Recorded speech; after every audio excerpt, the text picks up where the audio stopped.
Hi, we're here with Leanna Renee Hieber, a YA author with Sourcebooks, and we're going to talk about her books and her the reason she writes YA and everything. And we're at RT in Chicago, of course, so Leanna has a really great thing to say about connecting with readers at a convention like this. Well, I'm thrilled that I just came from the author signing and sold out of Darker Still, which is always a wonderful feeling for an author. And I love it when also when readers come and bring copies that they had already bought and have me sign them, and that's wonderful. I think the wonderful thing about conventions is just that personal interaction. I think that the average reader is bombarded by all kinds of sales pitches and all kinds of things. They walk into a bookstore, they're overwhelmed by a wonderful selection of wonderful books, and sometimes that human connection with an author face to face, it makes all the difference. Suddenly it's a reality in a way that it wasn't before. And also whenever anyone hears me talk about my work, I'm very passionate about what I do, and so in some ways that passion and that motivation can sort of sell itself too, and then there's just a connection. I'm passionate about what I do, and I love meeting passionate readers, and so we definitely have things in common that way. Oh, that's great. And so you have a really interesting story about what led you to the historical Victorian YA scene. Do you want to share that with us? Yeah, I think that some people find their muse very early in life, and I'm one of those people. I was 9 years old, I think, when I started reading Edgar Allan Poe, and when I started reading Poe, everything made sense, and he kind of created for the rest of my life my aesthetic. I mean, I'm a gothic in every sense of the word, in look and in deed, a gothic Victorian soul, and so through Poe I could see that these kind of dark yet beautiful things for me held great fascination. So the language of the Victorian era specifically for me was like a puzzle. It was a challenge. I love learning new words. I love the poetry of the Victorian language and how they would craft sentences. And so that's pretty much my early form of how I learned to write was through a lot of classic literature, both Victorian and also fantasy. I loved ghost stories. So that influenced everything for me. I started my first novel when I was about 12 years old, and it was a sequel to The Phantom of the Opera. Oh, I love it. Because I didn't like that the Phantom didn't have a friend, and that made me very upset. So I wrote a book to give the Phantom a friend, because he needed a friend. So that's sort of, and that was one of those things that started me on a path of just looking at characters that had darknesses and things like that, and trying to find ways of outcasts finding community. I mean, kind of being a goth girl in rural Ohio, I was sort of an outcast a little bit too, and like dealing with that, and so I had a sense of that in my work, and so I'm a reincarnate Victorian, and I'm obsessed with this. Let me, as a writer, share my obsession with you, which is not me as an adult saying, hey kids, check out the Victorians, it's good classic literature for you. It's, no, let me share with you my teenage obsession that kind of got me through my teenage years, and that's why I'm writing in this era, to be that sort of, to share that obsession and that passion. That's nice.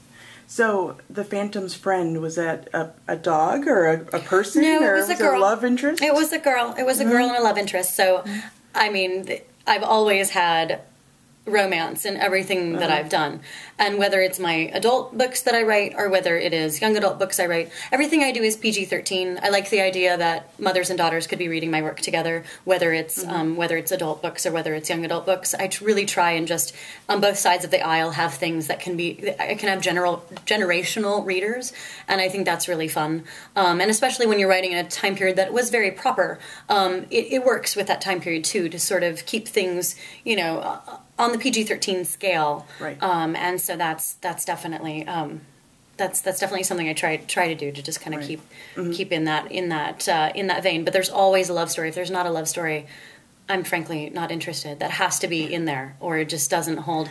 I can't frankly really connect to it unless there's some kind of sense of community and relationship building. And that's what I love so much about the romance industry as a whole, is it's really about relationship building. Right, I agree. So your latest release is Darker Still. So why don't you tell us about that? It came out in November. Yes, I'm thrilled. It is my first venture specifically into YA, even though my work has been sort of YA crossover. Darker Still, a novel of Magic Most Foul. It is the first in the Magic Most Foul saga, and it takes place in 1880 in New York City, when the Metropolitan Museum of Art is just 10 years young. And I always wanted to write a haunted painting story, and this is my haunted painting story. Oh.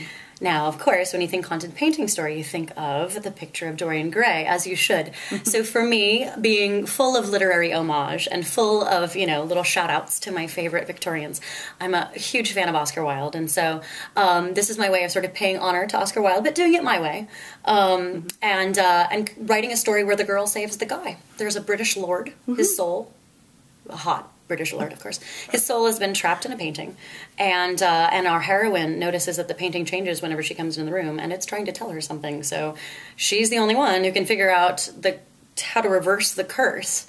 And in very much like, she's the destined princess, to save the prince. Quite truly, this is a story where the girl saves the guy, and the guy's kind of the damsel in distress in this case. And I like that reversal, especially in a Victorian era, because the Victorian era is not always great to women sometimes. So it's kind of nice to put a girl in a position of power that she takes on very bravely. She's far more brave. Natalie, the heroine, is way braver than I will ever be, and takes it upon herself to figure out this curse and how to reverse it, and how to get this poor British lord's soul back in his body.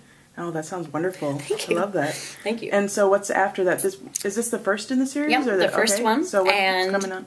We pick up exactly where the book one leaves off. So the sequel comes out in November, called The Twisted Tragedy of Miss Natalie Stewart. Now, don't worry, it's not a tragedy, but she just thinks that it is. I mean, I have to be very careful when I talk to romance authors. It's like, people are like, wait, tragedy doesn't have a happy ending, and I read romance for happy endings. I mean, this is the whole title of your blog, that Happily Ever After. So please don't worry. We're safe. It's safe. But she does feel like the course of her life, we continue with the same characters. So Natalie, as a heroine, is like, really? Am I a player in some twisted tragedy? And this stuff just keeps happening to me. This dark magic that she's been wrapped up in, that she finds herself continually at the center of.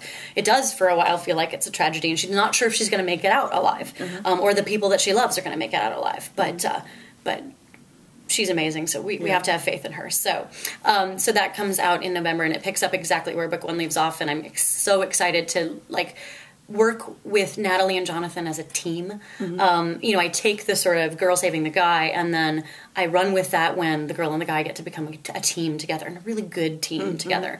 And Denbury gets to be a hot double agent and all kinds of fun stuff. So very fun. That sounds great. Thanks. So is there anything you'd like to add? Anything you want to say to the HEA's readers? Or yeah, I mean, just thank you for reading. Romance readers are the best readers in the world. You guys read across genres, and considering that I have elements of fantasy and gothic stuff in my work, I just appreciate that you guys are willing to kind of take on all the subgenre things that we have going on. And I have a anthology coming out in September called Willful Impropriety, 13 Tales of Society, Scandal, and Romance. And it's a really cool anthology with a bunch of speculative fiction writers, young adult writers, romance writers. And we're taking on young Victorian heroes and heroines, and addressing stories that either have a message of questioning gender identities, of questioning societal rules, scandal, all the various things, the elements of constraint of the Victorian times, and having characters that either come up against that, question that, downright reject it, any of those things. So it's a very interesting anthology with a foreword by Scott Westerfield, edited by Ekaterina Sedia, and it's out September 4th from Running Press, and a simultaneous release in the UK as well. So that's really cool. Great. And sounds good. Oh, and for those of you that do the Scholastic book fairs, Darker Still is in your Scholastic book fair as a highly recommended selection. So congratulations. Very excited about that. Thanks. That is very exciting. Well, thanks for being with us. Thank you guys so much. I appreciate your time. Very good.